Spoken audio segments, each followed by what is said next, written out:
ఈ సందర్భంలో మనం చదువుదామండి. దయచేసి లూకా రాసిన సువార్త 17వ అధ్యాయము 17వ వచనాన్ని ఈ సందర్భంలో మనం చదువుదాం.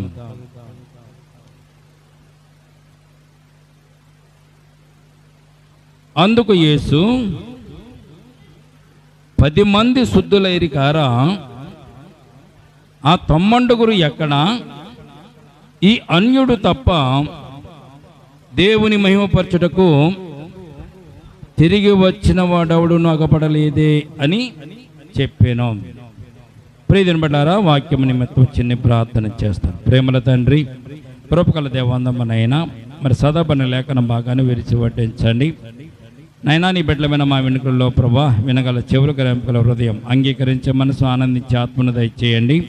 నిలబడిన దాసుని మరుగుపరచని దాసుని ముఖాంతంలో వచ్చి మీరే మాట్లాడండి ప్రభా. నీ దాసుని ప్రభునైనా అరికాలు మొదలుకొని అన్నెత్తి వరకు కూడా ప్రభా మీ ఆత్మ స్వాధీనంలో ఉంచుకొని నీ దాసుని నోటికి మీరే బోరగా ఉండి నాయన మాతో మాట్లాడండి. ఈ సమయాన్ని స్థలాన్ని మీ చేతులుగా అప్పగించుకుంటూ యేసయ్య నామమును అడిగి వేడుకొంచున్నాము తండ్రి, ఆమేన్, ఆమేన్. ప్రియమైన బిడ్డలారా, యేసు ప్రభుల వారు ఇక్కడ ఒక ప్రశ్న వేస్తున్నారు. ఏమని ప్రశ్న వేస్తున్నారు? ఆ 90 ఎక్కడా? యేసు ప్రభు వారు ఒక ప్రశ్న వేస్తున్నారండి. ఈ ప్రశ్న ఎవరితో వేస్తున్నారు అన్నది మనము జ్ఞాపకం చేసుకోవాలంటే మనము ముందున్నటువంటి వచనాల్లోకి మనం వెళ్ళాలి. 12వ వచనంలోకి వెళ్తే మనకి అక్కడ మనకు తెలియచేయబడుతుంది. ప్రియమైన బిడ్డలారా, 12వ వచనం మొదటి నుంచి చదువుదాం. ఆయన ఒక గ్రామంలోనికి వెళ్ళుచుండగా 10 మంది కుష్ఠరోగులు ఆయనకు ఎదురుగా వచ్చి దూరమున నిలిచి, యేసు ప్రభువా మమ్మును కరుణించుమని కేకలు వేసిరి. ఇక్కడ యేసు ప్రభు ప్రశ్న వేయడానికి గల సందర్భాన్ని ఒక్కసారి మనం జ్ఞాపకం చేసుకుంటే, ఆయన ఒక గ్రామానికి వెళ్తున్నారు. సమరయ గలిలయ మధ్యగా యేసు ప్రభు వారు సంచరిస్తున్న సందర్భంలో ఆయన వెళుతున్నటువంటి ఆ మార్గంలో ఆ ప్రయాణంలో ఒక గ్రామముల మీదుగా వెళుతుండగా 10 మంది కుష్ఠరోగులు ఆయనకి ఎదురుగా వచ్చి దూరమున నిలిచి యేసు ప్రభువా మమ్మల్ని కరుణించమని కేకలు వేసిన సందర్భాన్ని ఇక్కడ మనం చూస్తున్నాం. వీరు ఎందుకు కేకలు వేశారు? యేసు ప్రభు వారిని రక్షించమని, కరుణించమని. వారు ఒక వ్యాధితో బాధపడుతున్నారు. ఏమిటా వ్యాధి? కుష్ఠరోగం అనేటువంటి వ్యాధితో వారు బాధపడుతున్నారు. ఈ లోకంలో కొన్ని రోగాలు ఉన్నాయి. ఆ రోగాలు తగిలిన వారు వేరే వారిని అంటుకోవడం కానీ, వేరే వారు వెళ్ళి వారిని అంటుకోవడం కానీ సందర్భాలు ఉంటే వారి రోగం ఇతరులకు కూడా వచ్చేటువంటి ప్రమాదాలు ఉంటాయి. కనుక కొన్ని రోగాలు కలిగిన వారిని దగ్గరికి రానివ్వరు. ఆస్తమా ఉన్న వాళ్ళని కానీ, దగ్గుతో ఉన్నవాడిని కానీ, అలాగే కొన్ని అంటు వ్యాధులు ఉన్నాయి, అంటు రోగాలు ఉన్నాయి. అంటు రోగాలు ఉన్నటువంటి వారిని దగ్గరికి రానివ్వరు. యేసుక్రీస్తు ప్రభువారు జీవించిన కాలంలో 33.5 సంవత్సరాలు అయిన సువార్త ప్రకటించిన కాలంలో ఆయన 3.5 సంవత్సరాల సువార్తను ప్రకటిస్తున్న సందర్భంలో అనేక మందిని ఆయన స్వస్థతపరిచారు. ఆ స్వస్థతపరిచినటువంటి వారిలో భయంకరమైనటువంటి రోగము కలిగిన వారైనటువంటి కుష్ఠరోగులు కూడా, ఒక రకమైనటువంటి వ్యాధితో ఉన్నటువంటి వారు కూడా యేసు ప్రభువారు వారిని కూడా స్వస్థపరిచినట్టుగా పరిశుద్ధ గ్రంథంలో మనం చూడగలుగుతున్నాం. ఈ కుష్ఠు వ్యాధి అనేది చాలా భయంకరమైనటువంటి రోగం. ప్రియమైన బిడ్డలారా, నయమాను కుష్ఠు వ్యాధితో బాధపడుతూ సైన్యాధిపతిగా జీవించాడు. నయమాను కుష్ఠు వ్యాధి నుంచి విడుదల పొందిన తర్వాత ఏలియా దగ్గరికి వచ్చి నయమాను కుష్ఠు వ్యాధి నుంచి విడుదల పొందిన తర్వాత నయమాను వెళ్ళిపోతూ స్వస్థతపడి వెళ్ళిపోతూ నయమాను దగ్గర కానుకలు ఆశించినటువంటి గెహాజీకి ఆ కుష్ఠి సంక్రమించినట్టుగా లేఖన భాగాల్లో మనం చూస్తున్నాం. కుష్ఠి వ్యాధి అనేది చాలా భయంకరమైన వ్యాధి. ఇంట్లో ఉండడానికి వేయలేదు, పిల్లల్ని ఎత్తుకోవడానికి లేదు, ఇంట్లో కుటుంబంతో కలిసి ఉండడానికి లేదు, తల్లిదండ్రులతో కలిసి ఉండడానికి లేదు, భార్యతో కలిసి ఉండడానికి లేదు, పిల్లలతో కలిసి ఉండడానికి లేదు, చుట్టాలతో పట్టాలతో కలిసి ఉండడానికి లేదు, స్నేహితులు బంధువులతో సహవాసం చేయడానికి వీలు లేదు.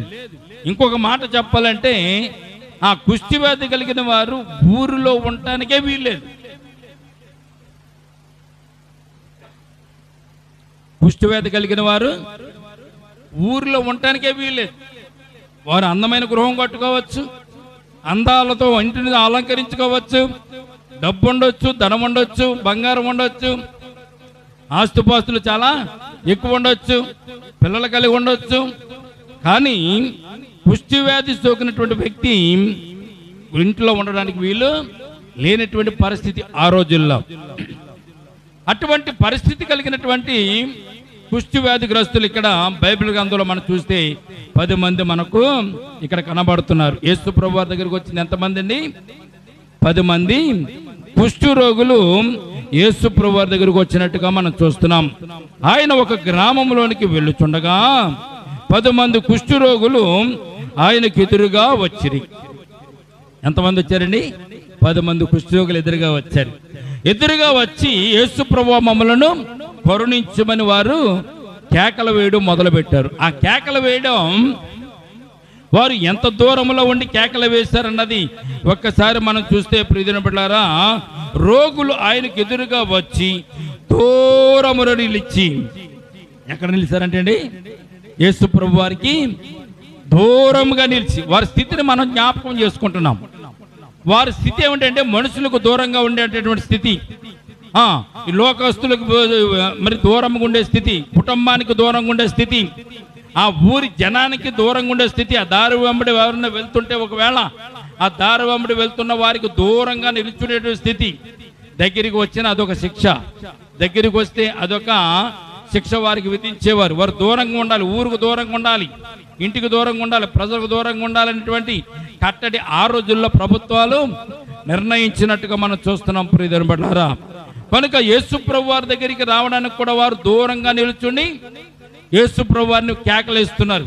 కేకలు వేశారు అనేటువంటి మాటను మనం జ్ఞాపకం చేసుకున్నట్టయితే ప్రియమైన బిడ్డలారా, వారు ఎందుకు కేకలు వేశారు? దూరంగా ఉన్నారు కనుక వారి మాటలు యేసు ప్రభు వారికి వినపడాలి కనుక వారు కేకలు వేసినట్టుగా పరిశుద్ధ గ్రంథంలో మనం చూస్తున్నాం. దేవునికి స్తోత్రం కలుగునుగాక. గుడ్డివాడు కూడా కేకలు వేశాడు. యేసు ప్రభు దారి వెంబడి వెళ్తుంటే యేసు ప్రభు తను దాటి వెళ్ళిపోతున్నాడన్న సందర్భాన్ని జ్ఞాపకం చేసుకుని గుడ్డివాడు కూడా కేకలు వేశాడు. కనుక ఇక్కడ కుష్టి వ్యాధిగ్రస్తులు కేకలు వేయడానికి కారణం ఏంటంటే వారు దూరంగా నుంచోవాలి. దూరంగా నుంచుని వారు యేసు ప్రభు వారిని అర్థించాలి, స్వస్థత కావాలని.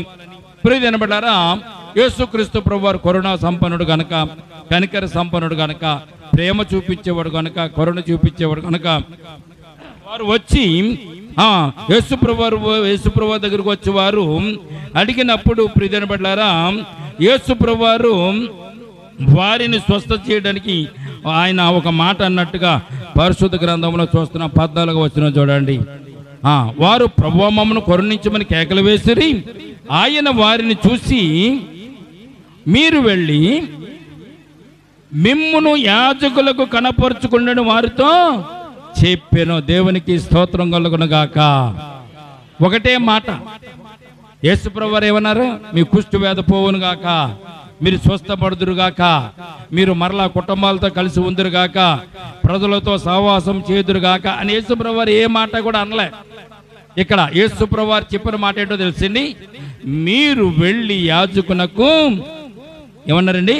కనపరుచుకొనుడి అని వారితో చెప్పాను. దేవునికి స్తోత్రం కలుగునుగాక. యాజకునికి కనపరుచుకొనుడి అని చెప్పడానికి గల కారణం ఏమిటంటే, ఆ రోజుల్లో ఎవరికైనా కుష్టి వ్యాధి వచ్చిన సందర్భాలు ఉంటే, తెల్లని మచ్చలు వస్తే, అది ప్రారంభ దశలో ఉంటే దానిని నిర్ధారణ చేసేది ఎవరంటే ఆ రోజుల్లో యాజకులే దానిని నిర్ధారణ చేసేవారు. ఆ నిర్ధారణ యాజకుడు సర్టిఫికెట్ ఇస్తేనే తప్ప, ఇతనికి కుష్టి లేదు అని సర్టిఫై చేస్తేనే తప్ప ప్రజలలోకి వచ్చి ఉండేటటువంటి అర్హత ఆ రోజుల్లో ఎవరికి కూడా ప్రజలకు లేదు. అందుకే యాజకుడు నిర్ధారణ చేయాలి. ఆ యాజకుడు కూడా నిర్ధారణ చేయడానికి ఎలాగా? ఊరు వెలుపల 7 రోజులు ఉంచి అతను పరీక్షించి అతనికి కుష్టి వ్యాధి లేదని తెలిస్తే, ఆ కుష్టి వ్యాధి లేదని చెప్పి ఆ మచ్చ కుష్టికి సంబంధించినది కాదని యాజకుడు చెబితేనే తప్ప ఆ వ్యక్తి కుటుంబంతో కానీ ప్రజలతో కానీ ఇలా ఇంటి మధ్యలో ఉండడానికి కానీ అర్హత లేని వాడిగా ఆ రోజుల్లో ఉండేవారు. యేసుప్రభువారు పాత నిబంధనలో ఉన్నటువంటి సంఘటనలను యేసుప్రభువారు జ్ఞాపకం చేసుకుంటూ ఆ సంఘటన ఇక్కడ జ్ఞాపకం చేస్తున్నారు. ఇక్కడ మీరు వెళ్ళి యాజకునికి కనపరుచుకొనుడి అని యేసుప్రభువారు వారితో చెప్పినట్టుగా పరిశుద్ధ గ్రంథంలో మనం చూస్తున్నాం. ఎందుకు యాజకునికి కనపరుచుకోవాలి? వారు వచ్చారు, యేసుప్రభువారిని అర్థించారు, యేసుప్రభువారి దగ్గర ప్రాధేయపడ్డారు, ప్రభువా మమ్మల్ని కరుణించమని కేకలు వేశారు. వారు వేసినటువంటి కేకలను బట్టి యేసుప్రభువారు వారి మీద జాలి కలిగి, వారి మీద ప్రేమ కలిగి, వారికి ఉన్నటువంటి కుష్టి వ్యాధిని విడుదల చేయడానికి ఆయన ఇష్టపడి ఆయన మనసులోనే వారిని దీవించాడు. దేవునికి స్తోత్రం కలుగును గాక. దీవించి వారిలో కుష్టు లేదన్న విషయాన్ని ఎవరు నిరూపించాలి? యాజకుడు నిరూపించాలి. కనుక మీరు యాజకుల దగ్గరికి మీరు వెళ్ళి మిమ్మల్ని మీరు కనపరుచుకొనుడి అన్నాడు. మిమ్మల్ని మీరు చూపించుకొనుడి అని యేసుప్రభువు వారు చెప్పారు. అంటే యేసుప్రభువు వారు నోట వెంబడి వచ్చిన మాట వలన వారు అప్పటికే స్వస్థత పొందడం జరుగుతున్న సందర్భాన్ని ఇక్కడ మనం చూడగలుగుతున్నాం. ప్రియమైన బిడ్డలారా, యేసుప్రభువు మాట చెప్తే చాలు, ఆయన నోట వెంబడి ఒక మాట వస్తే చాలు, ఆ మాటను బట్టి అనేక మంది స్వస్థపరచబడినట్టుగా పరిశుద్ధ గ్రంథం మనం చూస్తున్నాం. యేసుప్రభువు మొట్టమొదటి అద్భుతం చేసినటువంటిది కానాను పెండ్లి విందులైన అద్భుతం చేశారు.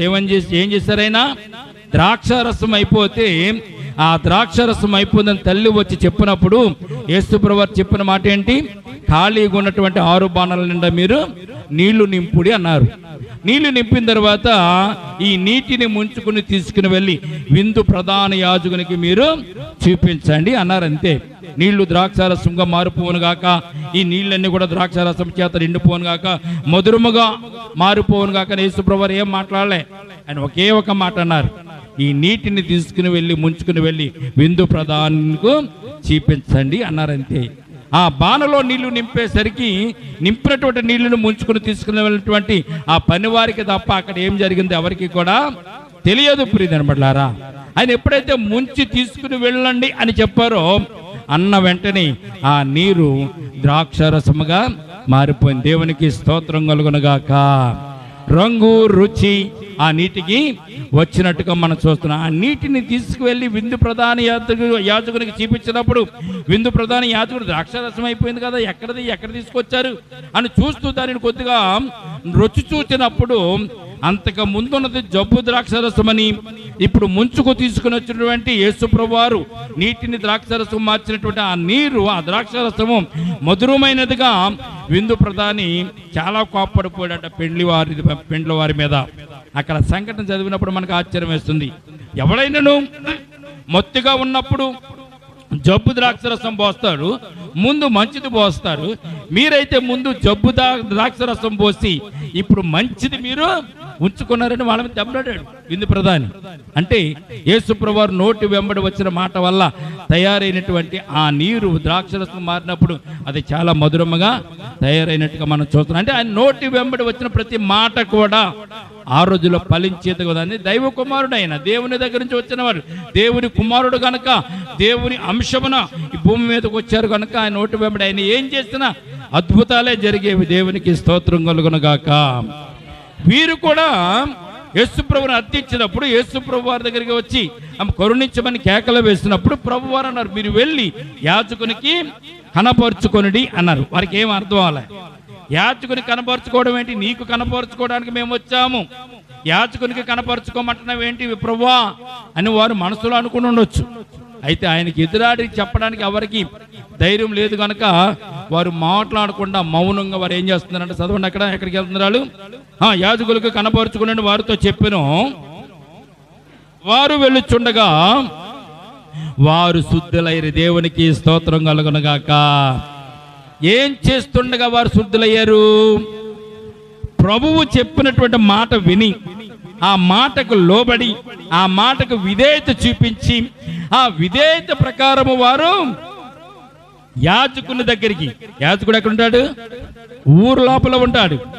ఊరు లోపలికి వెళ్ళాలంటే ఏం చేయాలి? నువ్వు శుద్ధుడు అయితేనే కానీ ఊరిలోకి వెళ్ళడానికి వీల్లేదు. నువ్వు శుద్ధుడు అయ్యావని ఎవరు చెప్పాలి? యాజకుడు చెప్పాలి. కానీ యేసుప్రభువు వారు ఏం చెప్తున్నారు? మీరు వెళ్ళి యాజకునికి కనపరుచుకొనడి అని యేసుప్రభువు వారు చెప్పారంటే అర్థం ఏంటి? వారిలో ఉన్నటువంటి కుష్టి వ్యాధి పోతుందనే సత్యాన్ని యేసుప్రభువు వారు చెప్పకని అక్కడ చెప్పినట్టుగా మనం చూస్తున్నాం. వారు ఊరిలోనికి వెళ్తున్నారు, యాజకుని దగ్గర వెళ్తున్నారు.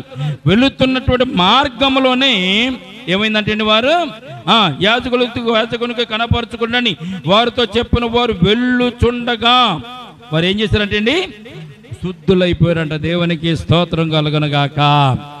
అప్పటి వరకు తెల్ల మచ్చలతో ఉన్నటువంటి వారు, కుష్టి వ్యాధితో ఉన్నటువంటి వారు ముఖాన్ని వారే చూడలేనటువంటి పరిస్థితులు ఉన్నటువంటి వారు చేతులకు కాళ్లకు ముఖము నిండా ఒళ్ళంతా కుష్టి వ్యాధితో ఉన్నటువంటి వారు వెళుతుండగా వారి శరీరాన్ని చూసుకున్నప్పుడు ఒకడు ఆ శరీరము కుష్టి వ్యాధి లేకుండా స్వస్థత పడినట్టుగా వాడు చూసుకుని ఎంతో ఆనందపడి పక్కోడితో కూడా చెప్పాడు, నేను శుద్ధుని అయిపోయానంట.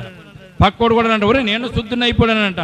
10 మంది చూసి వారి శరీరాలను చూసుకుని, వారి దేహాలను చూసుకుని, వారికి ఉన్నటువంటి కుష్టి అంతా పోవడం చూసుకుని వారు చాలా సంతోషపడి ఆనందపడి గొంతులు వేస్తూ ప్రియమైన బిడ్డలారా వాళ్ళు ఏం చేస్తారంటే అండి, యేసు ప్రభు వారికి కనపరుచుకోవడం మానేసి ఎవరి ఇళ్లకు వారు వెళ్ళిపోయినట్టుగా పరిశుద్ధ గ్రంథంలో మనం చూస్తున్నాం. 15 వచనం చదువుదామండి. వారిలో ఒకడు తనకు స్వస్థత కలుగుట చూసి గొప్ప శబ్దముతో దేవుని మహిమపరచుతూ తిరిగి వచ్చి ఆయనకు కృతజ్ఞతాస్తుతులు చెల్లించడం మొదలు పెట్టాడంట. దేవునికి స్తోత్రం కలుగునుగాక. అందులో ఒకడిని సమరయుడని బైబిల్ తెలియజేస్తుంది. ప్రియమైన బిడ్డలారా, అన్యుడు అందులో ఒకడు సమరయుడు తను స్వస్థత పడడం 10 మందిలో సమరయుడు ఉన్నాడు.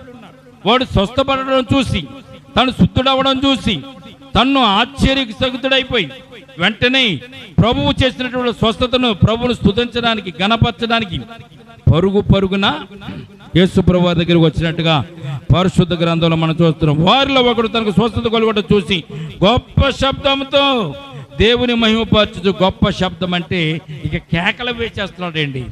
చూడండి, ఎవరికైనా స్వస్థత కలిగితే, ఎవరికైనా ఆరోగ్యం బాగుపడితే ఏం చేస్తారు? సంతోషంతో ఆనందంతో విందులు చేసుకుంటారు, కేకలేస్తూ ఉంటారు, 10 మందిని పిలుస్తారు, ఆర్భాటము చేస్తూ ఉంటారు. సంతోషం అది. కుష్టివ్యాధి సాధారణంగా మనిషి చనిపోతేనే కానీ కుష్టివ్యాధి పోదు. ఆ రోజుల్లో ఎన్ని మందులు వేసిన కుష్టివ్యాధికి ఆ రోజుల్లో మందులు లేవు. ఈ రోజులైతే మందులు ఉన్నాయి. కుష్టివ్యాధికి కూడా మందులు సర్వసాధారణంగా ఉండదండి. మన దేశంలో కూడా కుష్టివ్యాధికి సంబంధించిన వారి కోసం నివాస యోగ్యమైన ఇల్లు కట్టారు. వారందరూ దేవుని నమ్ముకుని దేవుని పట్టణంగా వారు కుష్టివ్యాధులు అందరూ కూడా ఒక గ్రామమే ఉంది కుష్టివ్యాధుల గ్రామం. ప్రియమైన బిడ్డలారా, కుష్టివ్యాధి సోకిన తర్వాత అది చనిపోయేంత వరకు అది పోదు. కనుక అటువంటి స్థితి కలిగినటువంటి వారి జీవితాల్లో ఈ సమరయుడు చక్కగా తన స్వస్థత పడడం చూసి ఆర్భాటంతో కేకలు వేసుకుంటూ దేవుని దగ్గరికి, దేవుని స్తుతించడానికి పరుగున వచ్చినట్టుగా పరిశుద్ధ గ్రంథంలో మనం చూస్తున్నాం. అతడు వచ్చి తిరిగి వచ్చి ఆయనకు కృతజ్ఞతాస్తుతులు చెల్లించుచు ఆయన పాదముల యొద్ద సాగిలపడిన. దేవునికి స్తోత్రం కలుగునుగాక. ముందు 10 మంది వచ్చినప్పుడు ఎంత దూరంలో ఉన్నారండి? ప్రభువుకు దూరంగా నిలబడి ప్రభువుని అర్థించారు.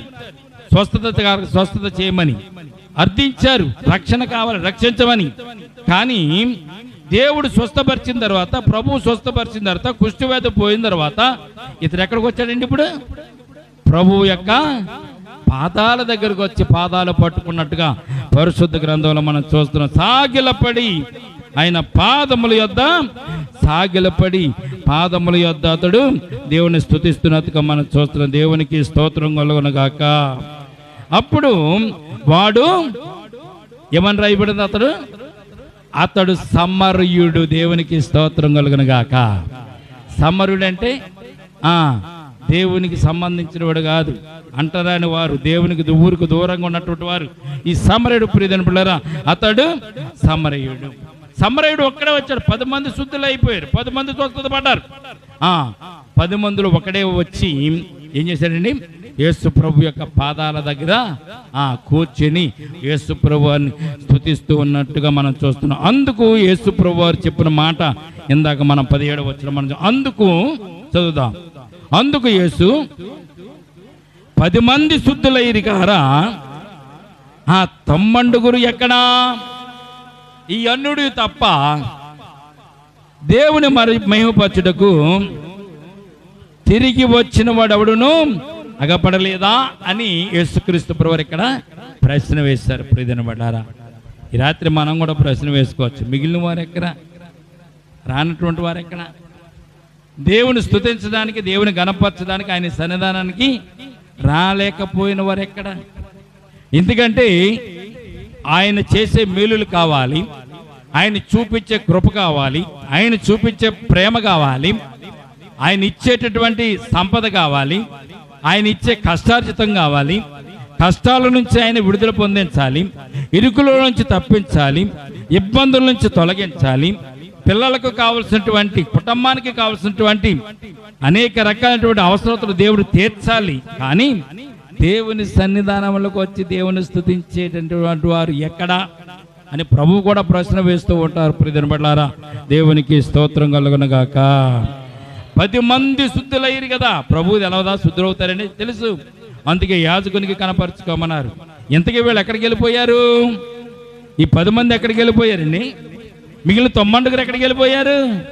వారు స్వస్థత పడ్డారనేటువంటి ఆనందంతో, సంతోషంతో ఊర్లోనికి వెళ్ళి, వారి కుటుంబాలలోకి వెళ్ళి, వారి పిల్లల దగ్గరికి వెళ్ళి, తల్లిదండ్రుల దగ్గరికి వెళ్ళి, వారి దగ్గరికి వెళ్ళి వారు ఏం చేశారు తెలుసండి?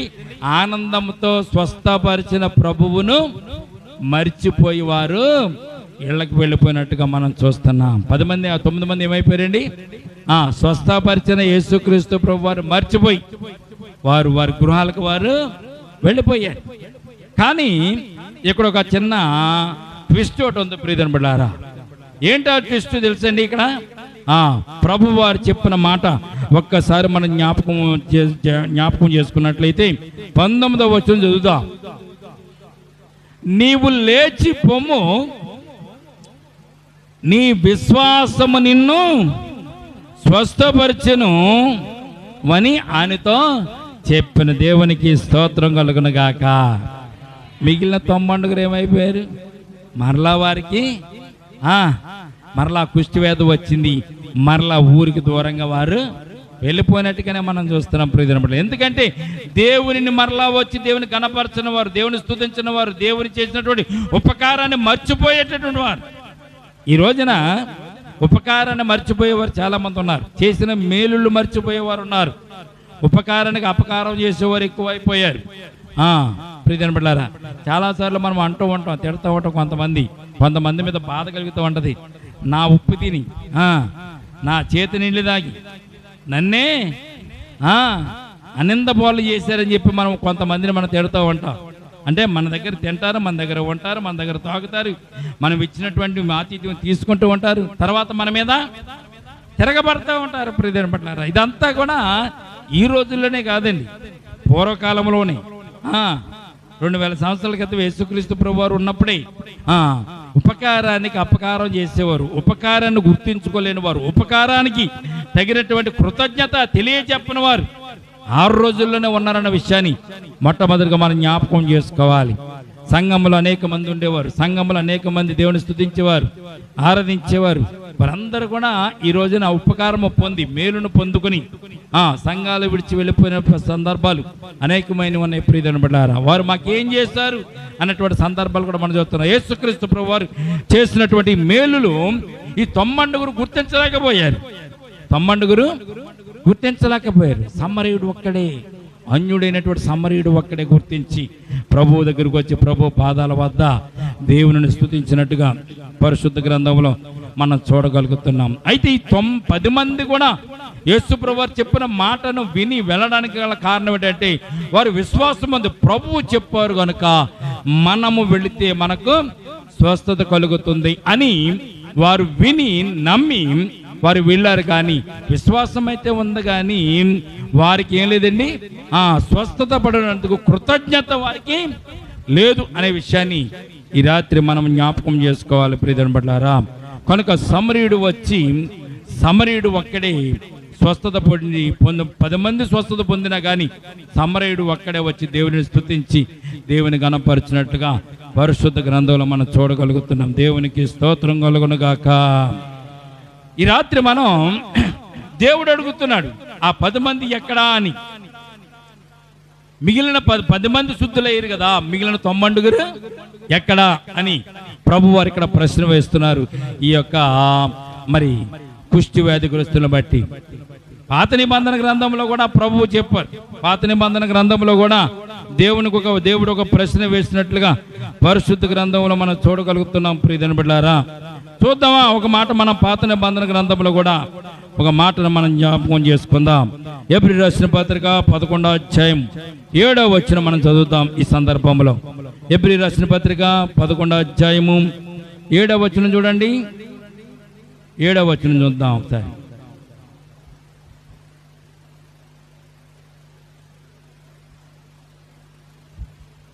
పదకొండవ అధ్యాయము 7వ వచనం హెబ్రీ రాసిన పత్రికలో నుంచి.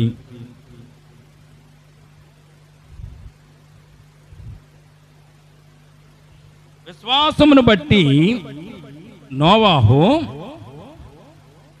అది వరకు చూడని సంగతులను గూర్చి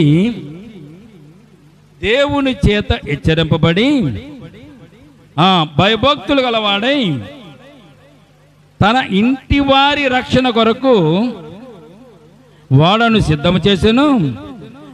అందువలన అతడు లోకము మీద నేరస్థాపన చేసి విశ్వాసమును కలుగు నీతినికి వారసుడు ఆయను. దేవునికి స్తోత్రం కలుగును గాక. ప్రియమైన బిడ్డలారా, నోవాహు కాలంలో కూడా దేవుడు నోవాహుని ఏర్పాటు చేసుకుని జలప్రయోగం అప్పించబోతున్నాను, మీరందరూ ఓడలోకి రండి అని చెప్పి ఒక గొప్ప ఓడను నోవాహు చేత దేవుడు నిర్మించినట్లుగా పరిశుద్ధ గ్రంథంలో మనం చూడగలుగుతున్నాం. నోవాహు చేత గొప్ప ఓడను దేవుడు నిర్మించాడు. నిర్మించిన తర్వాత ఓడలోనికి అందరూ రండి అని చెప్పి నోవాహుతో దేవుడు దాదాపు ఇంచుమించు 100 సంవత్సరాలు ఓడను తయారు చేసినటువంటి నోవాహు ఈ 100 సంవత్సరాలు కూడా ఇంచుమించు సువార్తను ప్రకటించినట్లుగా పరిశుద్ధ గ్రంథంలో మనం చూడగలుగుతున్నాం. దేవునికి స్తోత్రం కలుగును గాక. ఈ 100 సంవత్సరాలు కూడా సువార్తను నోవాహు గారు ప్రకటించారు. నోవాహును దేవుడు పిలిచినప్పుడు నోవాహు గారు యొక్క వయసు ఎంతో తెలిసింది. చూడండి, ఆది కాండంలో మనం జ్ఞాపకం చేసుకుంటే ఆది కాండము 5వ అధ్యాయము ఆఖరి వచనం చూడండి ఒకసారి. ఆది కాండము 5వ అధ్యాయము ఆఖరి వచనం చూస్తే ఇక్కడ ఒక మాట మనం చూద్దాం. చదవండి.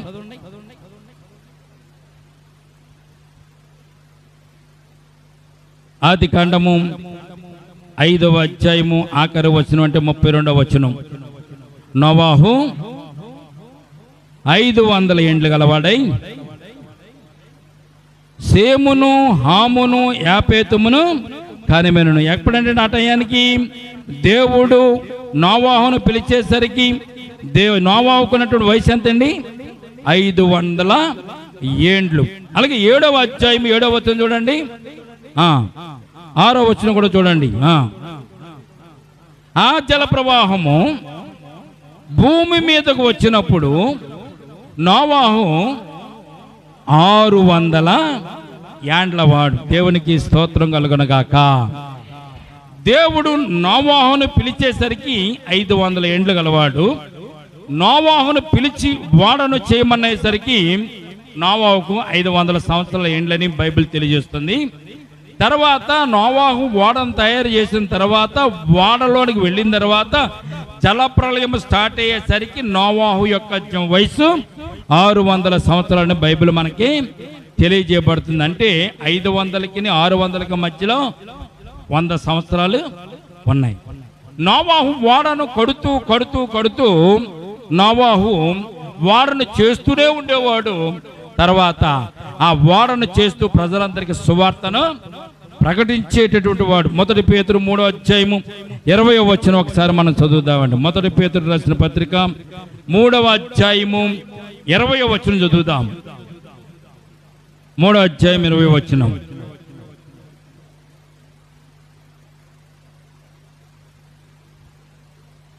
మొదటి పేతురు ప్రశ్న,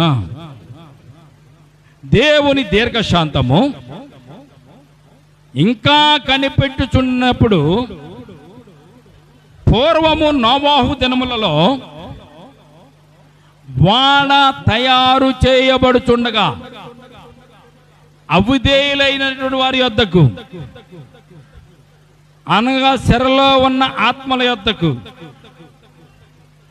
ఆయన ఆత్మరూపిగానే వెళ్ళి వారికి ప్రకటన చేసిన దేవునికి స్తోత్రం కలుగునుగాక. ఎవరో ఒక ఆయన అన్నాడంట, ఏమండి ఓడ తయారు చేస్తున్నప్పుడు అందరికీ వెళ్ళి సువార్తను ప్రకటించవచ్చు కదా, జలప్రలయం వస్తుందిరా, జలప్రలయం మీరు చచ్చిపోతారా, మునిగిపోతారా, మీరు వచ్చి ఓడలోనికి ప్రవేశించండి అని చెప్పొచ్చు కదా, దేవుడు చెప్పలేదు కనుక వారు రాలేదని ఒక ఆయన అన్నాడంట. ప్రియమైన బిడ్డలారా, దేవుడు ఏం చేశాడంటే అండి, అవిధేయులైనటువంటి వారి యొద్దకు వెళ్ళి దేవుడు తన సువార్తను ప్రకటింపజేస్తాడు నోవాహు ద్వారా. దేవునికి స్తోత్రం కలుగునుగాక. మత్తయి రాసిన సువార్త 24వ అధ్యాయము 38వ వచనం. వీళ్ళు ఏం చేస్తున్నారు, వీళ్ళు చేసే పనులేంటి, వీళ్ళు చేస్తున్న కార్యాలేంటో తెలుసా ప్రియమైన బిడ్డలారా? దేవుని మర్చి, దేవుని ప్రణాళికను మర్చి, దేవుని యందు భయభక్తులు మర్చి, దేవుడు చూపించిన ప్రేమను మర్చి వారు చేస్తున్న పని ఏంటో తెలుసండి. 24వ అధ్యాయము మత్తయి రాసిన సువార్త 38వ వచనంలో చూస్తే వారు చేస్తున్న పనులేంటి ఇక్కడ మనం చూస్తాం. చదవండి ఒకసారి. ఇవన్నీ జరుగు వరకు ఈ తరము గతింపదని నిత్యంగా మీకు చెప్పుచున్నాము. 24వ అధ్యాయం 38వ వచనం. జల ప్రళయమునకు ముందటి దినములలో నోవాహు ఓడలోనికి వెళ్ళే దినము వరకు కూడా ఎవరు ఉండి ప్రజలు, అవిధేయులైనటువంటి ప్రజలు, దేవుని నమ్మనటువంటి ప్రజలు, దేవునికి ఇష్టము కాని, దేవుడు అంటే ఇష్టము కాని ప్రజలు ఏం చేస్తున్నారంట, వారు తినుచు త్రాగుచు పెండ్లి చేసుకుంటూ పెండ్లికిచ్చుకొనుచు ఉండి జల ప్రళయము వచ్చి వారందరినీ కొట్టుకుని పోయే వరకు ఎరుగకపోయిరని బైబిల్ తెలియజేస్తుంది. ప్రియమైన బిడ్డలారా, మరి ఏం చేస్తున్నారంట, నోవాహు గారు సువార్త ప్రకటిస్తుంటే నోవాహు, అమ్మా జలప్రళయం వచ్చేస్తుంది, దేవుని ఉగ్రత వచ్చేస్తుంది, ఈ భూమి అంతా కూడా జలప్రళయంతో నిండిపోబోతుంది, దయచేసి రక్షణ పొందండి, మోర మనసు పొందండి, మీ అందరి కొరకు ఓడ సిద్ధం చేస్తాను, ఓడలోనికి రండి అని నోవాహు గారు ప్రకటన చేస్తుంటే నోవాహు గారిని వారు ఏళన చేశారంట. ఎప్పుడూ రానటువంటి జలప్రళయం, ఎప్పుడు రాని తుఫాన్లు ఇప్పుడు ఎందుకు వస్తాయి? నోవాహుకి పిచ్చెక్కింది. దేవుడు ఏదో కల్లా కనబడ్డాడంట, ఓడను సిద్ధపరచమన్నాడంట, ఓడను నోవాహు గారు తయారు చేస్తున్నాడు అని చెప్పి నోవాహును చూసి వారందరూ కూడా ఏళన చేశారంట. మూర్ఖులకు అలాగే ఏళనగానే ఉంటుంది. దేవుని ప్రణాళికలు, దేవుని కార్యములు మూర్ఖులకు ఏళనగా ఉంటుంది. వారు జలప్రళయం వచ్చేసి వారు చనిపోయేంత వరకు కూడా వాళ్ళు ఏం చేశారంటే అండి, ఓడ తయారు చేస్తున్న ఈ 100 సంవత్సరాలు కూడా వారు ఏం చేశారంటే అండి, తినచ్చు త్రాగొచ్చు పెండ్లి చేసుకునొచ్చు పెండ్లికి ఇచ్చుకొనొచ్చు, వారు జలప్రళయం కొట్టుకుపోయేంత వరకు కూడా వారు మనసును మార్చుకోలేదు, తలంపులు మార్చుకోలేదు. ప్రియమైన బిడ్డలారా, ఆఖరికి ఆ జలప్రళయంలో ఓడలో ఎంతమంది ప్రవేశించారండి? ఎంతమంది? 80 రక్షణ పొందారు. దేవునికి స్తోత్రం కలుగునుగాక. ఆ నోవాహు గారి దగ్గరకు వచ్చి దేవుడు ప్రశ్న వేసి ఉండొచ్చు, నోవాహు మిగిలిన వారు ఎక్కడ?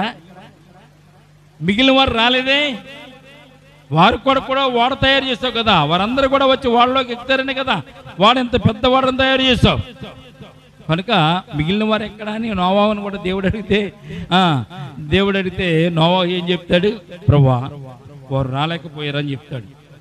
అవిధేయులైనందుకు వారు ఆ నోవాహు ఓడలోనికి వారు ప్రవేశించలేకపోయారు కనుక ఆ జలప్రళయంలో వారందరూ కూడా చనిపోయినట్టుగా పరిశుద్ధ గ్రంథంలో మనం చూడగలుగుతున్నాం. ప్రియమైన బిడ్డలారా, ఈ నోవాహు ఓడ మనం చూసినట్లయితే 1 సంవత్సరం 17 రోజులు ఓడలో నోవాహు కుటుంబము ఉన్నట్టుగా పరిశుద్ధ గ్రంథంలో మనం చూస్తున్నాం. కనుక నోవాహు జీవితంలో కూడా అద్భుతమైన కార్యాలు దేవుడు చేశాడు. నోవాహును కూడా దేవుడు అడుగుంటాడు, మిగిలిన వారు ఎందుకు రాలేదు అని. ఈ సమరయుని కూడా యేసుక్రీస్తు ప్రభు వారు అడుగుతున్నారు, మిగిలిన 90 స్వస్థత పడ్డారు కదా, ఎందుకు రాలేదు అని. ప్రియదేవుని బిడ్డలారా, ఈ రాత్రి దేవుడు చేసిన ఉపకారమును బట్టి, దేవుడు చేసిన మేలును బట్టి మనం ఏం చేయాలి వచ్చిన ఆయనకు కృతజ్ఞత కలిగి మనం ఈ లోకంలో జీవించాలి. దావీదైతే ప్రతి దినము దేవుని స్తుతించేటటువంటి సందర్భాలు మనం చూస్తాం. కీర్తనల గ్రంథం అంతా చూస్తే మనకి ప్రియదేవుని బిడ్డలారా, కీర్తనల గ్రంథం అంతా దావీదు దేవుని స్తుతించడమే ఉంటుంది, దేవుని ఆరాధించడమే ఉంటుంది, దేవుని గణపరచడమే ఉంటుంది. దావీదు నోట నుండి ఏ మాట వచ్చినా దేవుని స్తుతించే మాట తప్ప ఇంకొక మాట దావీదు నోట వెంబడి రాదు. ఎందుకంటే దావీదును దేవుడు ఎలాగే ఏర్పాటు చేసుకున్నాడో దావీదుకు తెలుసు కనుక ఆ కృతజ్ఞతా భావముతో దావీదు దేవునిని ఎల్లప్పుడూ స్తుతిస్తున్నట్టుగా పరిశుద్ధ గ్రంథంలో మనం చూడగలుగుతున్న దేవునికి స్తోత్రం కలుగునుగాక. నోవాహు 950 సంవత్సరాలు బ్రతికాడు. నోవాహు 950 సంవత్సరాలు బ్రతికాడు. జలప్రలయం అయిపోయిన తర్వాత నోవాహు జీవితం 350 సంవత్సరాలు బతికి 950 సంవత్సరాల తర్వాత నోవాహు చనిపోయినట్లుగా పరిశుద్ధ గ్రంథంలో మనం చూడగలుగుతున్నాం. దేవుడు అంత ఆయుష్ను ఆ రోజులు ఇచ్చేవాడు. తర్వాత దేవుడు నరుల యొక్క ఆయుష్ను తగ్గించాడు. నరుని ఆయుష్ 120 సంవత్సరాలు చేశాడు అప్పుడు పాత నిబంధన గ్రంథంలో. తర్వాత కీర్తన గ్రంథంలో 80 సంవత్సరాలు అధిక బలం ఉన్న 80 సంవత్సరములు లేకపోతే 70 సంవత్సరాలకు దేవుడు కుదించి ఎంత బతికినా కానీ ఇదే పనులు చేస్తున్నారు తప్ప వీళ్ళలో మార్పు రావడం లేదని దేవుడు వారి జీవితాల్లో ఆయుష్ను తగ్గించుకుంటూ వచ్చాడు. 70 సంవత్సరాలు 70 సంవత్సరాల తర్వాత 80 సంవత్సరాలు అధిక బలం ఉన్న ఎడల 80 సంవత్సరం అయినను ఆయాసము దుఃఖమే. ఈ రోజున వయసు బాగా పెరిగిన వారిని మనం చూస్తే ఏం చేస్తారు, కాళ్ళు నొప్పులు అంటారు, మోకాళ్ళు నొప్పులు అంటారు, కోళ్ళు కనపడుతుంది అంటారు, అన్నమరగడం లేదంటారు. వయసుకి 70 సంవత్సరాలు వచ్చేసిన తర్వాత ఇవన్నీ రోగాలండి. 70 సంవత్సరాలు వచ్చిన తర్వాత రోగాలు తప్ప ఏముండదు. దేవుడు ఆయుష్ను కుదించేశాడు. నోవాహు దినములో నోవహు ఓడ కట్టకలతో 120 సంవత్సరాలు పెట్టినట్టు దేవుడు తర్వాత కీర్తన గ్రంథంలోకి వచ్చిన తర్వాత 70 సంవత్సరాలు కుదించేసి అధిక బలమున్న ఎడల 80 సంవత్సరాలు దేవుడు ఆయుష్ను కుదించాడు. ఇప్పుడంటే మన తరంలో 70 సంవత్సరాలు బతకడం అంత గొప్పే ఆశ్చర్యమే. కానీ గత ఇంకా కొన్ని 10 సంవత్సరాలు పోయిన తర్వాత 70 సంవత్సరాలు బతుకున్న ఎవడన్నా చూస్తే ఆశ్చర్యంగా చూస్తారంట. వాడిని 50 సంవత్సరాలు బతికిన వాడిని చూసి ఆశ్చర్యపోతూ ఉంటారు. ఇదివరకు 6వ సంవత్సరం దాటితే స్కూల్లో పిల్లలు వేసేవారు కాదు, ఇప్పుడు 3వ సంవత్సరంలో వేసేస్తున్నారు స్కూల్లో. అంటే సంవత్సరాలు తరిగిపోతున్నాయి. ప్రియదేవుని బిడ్డలారా, వీళ్ళు పెరిగి పెద్దవారే ఉద్యోగాలు చేసి అంత కాలం అంతా అయిపోయేసరికి 60 సంవత్సరాలు వచ్చేసరికి వాళ్ళందరూ కూడా ముసలోళ్ళు అయిపోయి వయసు అంతా కూడా తరిగిపోతూ ఉంటుంది. ప్రియదేవుని దేవుడు ఇచ్చినటువంటి ఆయుష్ ప్రియదేవుని బిడ్డలారా. కనుక నోవాహు బ్రతికిన దినములు 950 సంవత్సరాలు. అధిక బలం ఉన్న 80 సంవత్సరాల కన్నా అక్కడికి పోయి నోవాహుకి ఎక్కువ వయసు ఇచ్చినట్టుగా దేవుడు మనం చూడగలుగుతున్నాం. అయినా కానీ నోవాహు దేవుడు చెప్పిన మాటను విన్నాడు. అది వరకు చూడనటువంటి సంగతులను గురించి నోవాహు విశ్వాసముతో దేవుడు చెప్పినట్టుగా ఓడను తయారు చేసుకున్నాడు. ఓడలకు తన కుటుంబాన్ని తీసుకుని వెళ్ళినట్టుగా పరిశుద్ధ గ్రంథంలో మనం చూస్తున్నాం. ఈ రోజున మనం కూడా యేసుక్రీస్తు ప్రభు సన్నిధానంలో మనం కూడా ఉండడానికి, ఆయన మందిరములో మనం ఉండడానికి, ఆయన మనల్ని ఏర్పాటు చేసుకున్న స్థలంలో మనం ఉండడానికి ఈ రాత్రి ప్రభు మనకు కృప చూపించారు కనుక ఆయన సన్నిధానంలో ఉండగలిగాము. అటు రీతిగా రానటువంటి వారు, రక్షణ పొందుకుని రక్షణలో నిలవబడినటువంటి వారు ఎందుకు రాలేదని దేవుడు అడిగితే వారు ఏం సమాధానం చెప్తారు? కనుక రేపు మీరు వారితో చెప్పండి, మీరు ఎందుకు రాలేదని అడగండి. ప్రభువు అడుగుతున్నాడు ఎందుకు రాలేదని. ఏంటి మీ సమాధానం ఏంటని అడగండి ప్రియదేవుని బిడ్డలారా. కనుక ఈ రాత్రి ప్రభు మనల్ని పిలిచినప్పుడు, ప్రభు మనల్ని దీవించినప్పుడు, ప్రభు మనల్ని ఆశీర్వదించినప్పుడు మనకు మేలును ఆయన దయచేసిన ఆయనకు కృతజ్ఞతతో మనం ఉండాలి. ఆయన స్తుతించడం తప్ప, ఆయన కనపరచడం తప్ప మనం ఏమీ చేయలేటువంటి వారం. కనుక కనీసం ఆయన మనకిచ్చిన సమయంలో మనం ఆయన స్తుతిస్తూ కనపరుస్తూ ఆయన సన్నిధానంలో ఉండడానికి ప్రభు మనకు ఆయన కృప చూపించాలని కోరుకుంటూ ప్రార్థన చేసుకుందాం. ఈ కొద్ది మాటలు దేవుడు దీవించి మనలను ఆశీర్వదించునుగాక. ఆమేన్. తల వంచండి, ప్రార్థన చేసుకుందాం. పరిశుద్ధుడా పరమ తండ్రి, మీకే స్తుతి స్తోత్రములు నాయనా. ఈ రాత్రి నాయన ప్రభువా, మీ సన్నిధానంలో మేము ఉండే భాగ్యం మాకు ఇచ్చారు. ఈ సమయాన్ని సన్నిధానంలో ఉండవలసిన వారు నేను ప్రభు అనేక మంది లేరు ప్రభువా. ఇక్కడే కాదు, అనేక ప్రాంతాలలో, అనేక మందిరాలలో, అనేక శనివారపు ప్రార్థనా కూడికలో అనేక మంది నేను ప్రభా మరి లేనటువంటి సందర్భాలు మేము చూస్తున్నాం తండ్రి. అందుకే ప్రభా మరి తిరిగి వచ్చినటువంటి సమరయుడితో మీరు అంటున్నారు 9 మంది శుద్ధులయ్యారు కదా, వారు ఎక్కడా అని మీరు అడుగుతున్నారు ప్రభా. నిజమే తండ్రి నేను ప్రభా, నైనా నీ ద్వారా మేలు పొంది, మీ ద్వారా ఆశీర్వాదాలు పొంది, మీ ద్వారా నేను ప్రభా దీవింపబడి స్వస్థత పొంది నైనా మరలా మిమ్మల్ని జ్ఞాపకం చేసుకున్న వారు భూమి మీద అనేక మంది ఉన్నారు తండ్రి. వారందరినీ మీరు ప్రశ్న వేస్తున్నారు, మీరు ఎక్కడన్నారు, వారి ఏరి స్వస్థత పొందిరు కదా, శుద్ధులయ్యారు కదా, వారి ఏరి అని ప్రభా మీరు అడుగుతున్నారు. నైనా ఒకవేళ నిన్ను మర్చిపోతే ప్రభా వారిని వారు మర్చిపోయినట్టే అని వారికి తెలియదు తండ్రి. నైనా ఈ రాత్రి నేను ప్రభా సమరయుడు ప్రభునైనా అన్యుడైనటువంటి సమరయుడు వచ్చి నేను ప్రభా మీ సన్నిధానంలో మీ పాదాల చెంతనైనా మిమ్మల్ని అర్థించినప్పుడు దూరంగా ఉన్నాడు. నేను మీరు స్వస్థపరిచిన తర్వాత ఇదిగో నేను ప్రభా మీ పాదాల చెంతకు వచ్చి నేను స్తుతిస్తున్నాడు తండ్రి. నైనా అవునైనా ప్రభా మేము అన్యులుగా ఉన్నప్పుడు ప్రభా రక్షణ పొందినప్పుడు మీకు దూరస్తులమే, రక్షణ పొందిన తర్వాత మీకు మేము దగ్గరగా ఉండాలి తండ్రి, మీ పాదాల చెంత ఉండాలనేటువంటి సత్యాన్ని ఈ సమరుడు మాకు తెలియజేస్తున్నందుకు స్తోత్రాలు తండ్రి.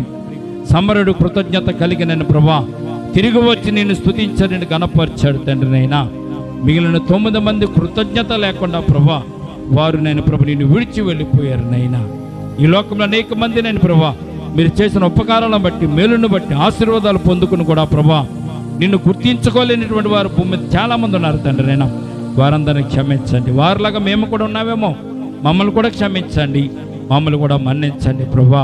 ఈ సమయం ముందు సమరయుడితో మీరు అంటున్నారు నీ విశ్వాసమే నేను స్వస్థపరిచిందని చెప్పి సమరుడిని మీరు దీవించారు తండ్రి. నైనా అటు రీతిగానే ప్రభా మేము కూడా మీ అందు విశ్వాసంతో నేను ప్రభా ఈ లోకంలో జీవించడానికి మీరు ఇచ్చిన ఆశీస్సులు పొందుకుంటూ ఆశీర్వాదాలు పొందుకుంటూ మీ పాదాల చెంత నేను ప్రభా మిమ్మల్ని స్తుతించేడు వారుగా మేము ఉండడానికి నన్ను మీ కృప మాకు దయచేయండి. కూడి వచ్చిన సంఘాన్ని సంఘ బిడ్డలు మీరు జ్ఞాపకం చేసుకోండి. విన్నటువంటి నన్ను ప్రభా ప్రతి ఒక్కరిని కూడా జ్ఞాపకం చేసుకోండి. వారి జీవితాల్లో వారి హృదయాలలో ప్రభునైనా మీ వాక్కును ప్రభునైనా ఫలింప చేయండి. కృతజ్ఞత కలిగి నేను ఎల్లప్పుడూ ప్రభా నీ సన్నిధానంలో మిమ్మల్ని స్తుతిస్తూ మిమ్మల్ని గణపరుస్తూ మీరు ఇచ్చేటువంటి ఆశీస్సులు ఆశీర్వాదాలు పొందుకోవడానికి నైనా మీ కృపను మాకు దయచేయమని ఇదిగో సంఘాన్ని సంఘ బిడ్డలు జ్ఞాపకం చేసుకోండి. మా చుట్టుపక్కల ఉన్న ప్రతి ఇంటిని ప్రతి గృహాన్ని కూడా జ్ఞాపకం చేసుకోండి ప్రభా. వారందరిని కూడా ప్రభు దీవించి ఆశీర్వదించండి. రానటువంటి బిడ్డల గురించి కూడా ప్రార్థిస్తున్నాం. ఎందుకు రాలేకపోయారు, ఏ కారణం చేత రాలేకపోయారో వారిని కూడా ప్రభు జ్ఞాపకం చేస్తున్న వారిని కూడా దీవించండి. ఏదేమైనా ప్రభు నీ బిడ్డలం కనుకనైనా ప్రభా మీ సన్నిధానంలో మమ్మల్ని ఆశీర్వదించి దీవించి అనేక మందికి సాక్షిగా మేము కూడా ఉండడానికి ప్రభు చూపించండి. ఆ సమరుడు ప్రభునైనా సాక్షిగా నీ సన్నిధానంలోకి వచ్చి మిమ్మల్ని స్తుతించి కనపరిచాడు. ఆ సమరుని గురించి మీ పరిశుద్ధ గ్రంథంలో మీరు రాసి ఉంచారు తండ్రి. మా జీవితాలు కూడా అటువంటి కృతజ్ఞత కలిగి మేము ఉండులాగున ప్రభా కృతజ్ఞత స్తుతులతో నిన్ను స్తుతించులాగా నీ కృప దయచేసి మమ్మల్ని నడిపించమని రేపటి దినమున ఆరాధన కూడుకలో మరొకసారి ఇటు రీతిగా కూడుకుని మిమ్మల్ని స్తుతించేంత వరకు మీ కాపుదల మీ కృప నీ బిడ్డలు మనం అందరికీ దయచేదురుగా. కానీ నేను నీ బిడ్డలు ఇంటికి వెళ్ళుచుండగా నీ సన్నిధాన పాత్రలంతా నింపండి. నేను వారికి ఉన్న అనారోగ్యం నుంచి విడుదల కలిగించండి, అస్వస్థత నుంచి విడుదల కలిగించండి, ఆర్థిక పరమైన ఇబ్బందుల నుంచి విడుదల కలిగించండి. రేపటి దినమున మరలా నీ సన్నిధానం కూడుకునేంత వరకు నేను వారి ఇంటి చుట్టూ మీ కంచి వేసి కాపుదల దయచేయండి. వారికి నక్రతలు తీర్చని అవసరాలు తీర్చండి.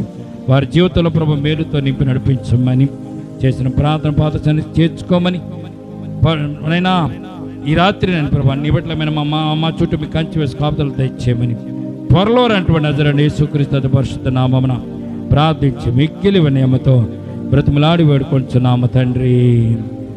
ఆమేన్. మన తండ్రి అయిన దేవుని ప్రేమయు కుమారుడైన యేసుక్రీస్తు కృపయు పరిశుద్ధాత్మని సహవాసం ఇప్పుడు ఎల్లప్పుడు ప్రభోచ్చ పర్యంతం సంగమునకును మనకును సదాకాలము తోడు నీడకుండునగాక. ఆమేన్. యేసు రక్తమే ఇచ్చే ప్రవేశ రక్తమే ఇచ్చే యేసు నామమున సంపూర్ణ విజయం కలుగునుగాక. ఆమేన్. ఆమేన్. ఆమేన్. అందరికీ